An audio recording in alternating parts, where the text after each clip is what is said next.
This is the fate 99% of ambitious men are bound to experience. And since it has become so normal, you're convinced that it's inevitable. If you want to excel in business, there's just no way around sacrificing yourself for a while, right?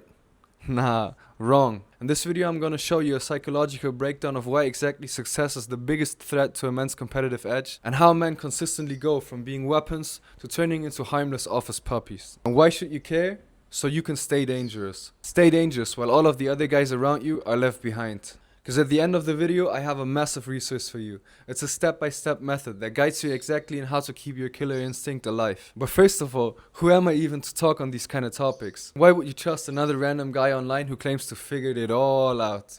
My name is Maximilian Schafrinsky, and in this year alone, I've coached more than 100 managers, senior managers, directors, senior directors from all across Europe and the Middle East for one of the big four consulting firms. I did this together while partnering up with world champion martial artists and industry-leading executive coaches such as Zack the Slayer, who used to be world champion in Muay Thai, and Shane O'Neill, an ex-European champion in Muay Thai who's also coached in the UFC before. Apart from being a Muay Thai athlete and coach myself, I'm also a psychologist. I've got my diploma from one of the 10 best universities for psychology worldwide, so you can genuinely believe me when I say I know what I'm talking about. So if you want to outperform your competitors by weaponizing psychology and want to stay physically sharp and dangerous like a fighter, keep an eye out for my channel in the coming weeks, because I'm going to show you exactly that. Now let's jump into it, because the way successful men get tamed into office puppies always follows the same process, the same 4 stages. And the first one, of course, is being a weapon. Because in order to get into a high-level leadership position, such as an executive as a consultancy, you need to have certain traits, right? You need to be ambitious, disciplined, have determination, grit,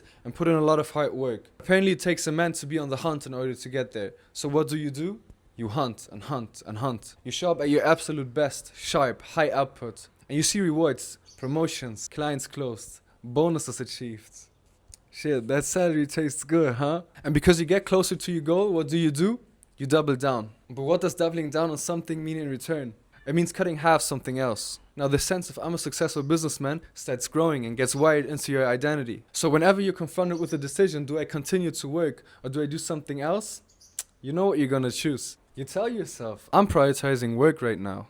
Sounds familiar, huh? Now what's always the first thing that we compromise whenever we have busy periods at work?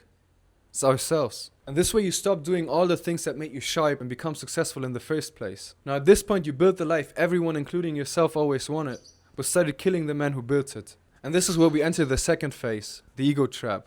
Because what happens now is that your internal justification starts to shift from I'm prioritizing work right now to this is just a phase.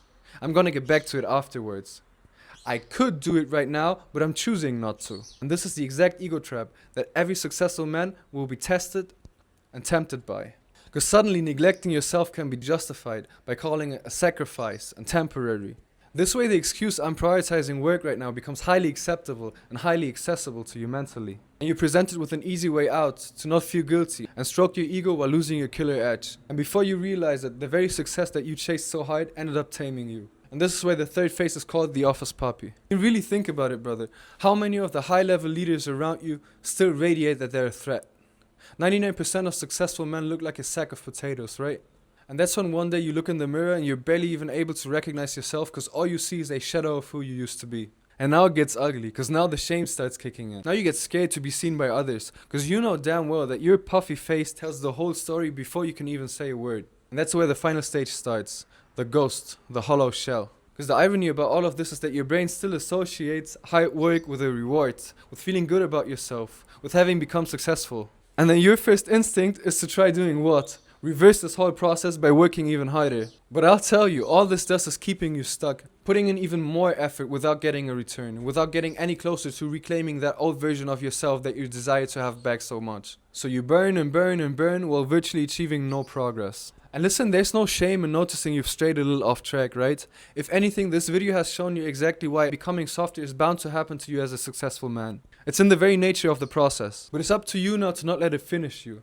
And man, I know it's difficult, because even though we're expected to look and perform elite, we can't spend hours and hours on the activities that get us there, right? We just don't have the time for it like the other guys do. And that's why I've put together a complete training for you, where I show you how to get back to being a human weapon within weeks without having to neglect your business at all. Now, even though I normally get paid good money to consult on this topic, I've decided to make access to it free. It covers the same coaching principles that I base my workshops on whenever I'm coaching directors at the Big Four. And you could argue it's stupid of me to put out this kind of resource and insider perspective for free, and you'd be totally right. Then again, I said I'm someone you can trust, and this is me backing up my point. So if you're ready to turn things around, brother, you can find the training in the video description. Let's lock in.